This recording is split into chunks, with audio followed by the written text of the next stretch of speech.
بص كده، شايف الحرف ده؟ انا عارف ان هو عامل لك مشاكل كتيره وملخبطك ومبهدل لك النطق بتاعك، بس انا بقى هقول لك الفيديو ده على شويه تريكات كده، تحديدا 5 تريكات هتخليك تعرف تنطق الحرف ده من غير ما تتلخبط فيه تاني. اول حاجه، الحرف ده لما بيجي في اول الكلمه بيتنطق A.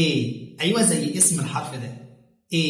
فنقول مثلا حاجه زي elephant، كلنا عارفينها elephant اللي هو الفيل. اقول حاجه مثلا زي enter اللي معناها يدخل، او establish establish اللي هي معناها يأسس.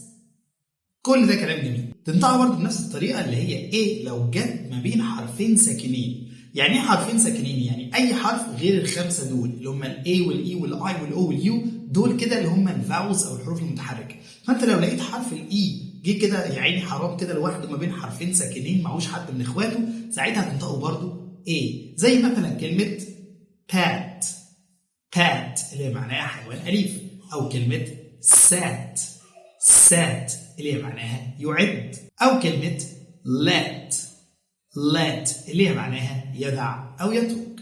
ركز معايا بقى قوي في اللي جاي. حرف الاي لو جه في النص بس جه في اخر الكلمه اي تاني اللي هي بنسميها ماجيك اي وهنتكلم عليها بعد شويه، ساعتها الاي اللي جت في النص دي مش هننطقها بقى ايه، هننطقها اي طويله. طول اديها حقها اي. فالكلمه دي مثلا هتبقى these اللي هي اداه اشاره للجمع والهؤلاء، يبقى these. طب الكلمه دي هتبقى compete. طب الكلمه دي هتبقى compete يبقى طويله اي.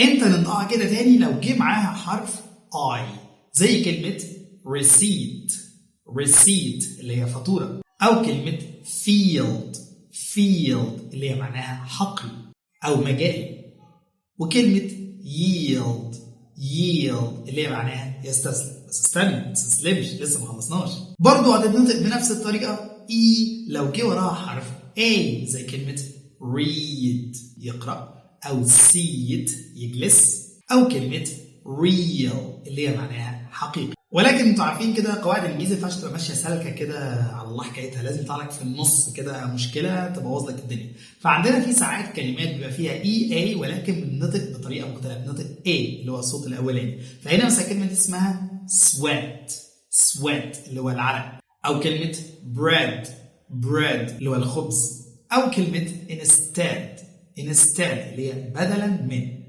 نيجي بقى للحاجه الاخيره اللي انا قلت لكم عليها في نص الفيديو، وهي الماجيك اي او الاي السحريه. ودي عباره عن الاي اللي بتيجي في اخر الكلمه وهي لا تنطق. قاعده عامه، لا تنطق. الماجيك اي سايلنت على طول، هي بس وظيفتها ان هي بتلعب في الصوت اللي قبلها او بتغير الصوت اللي قبلها.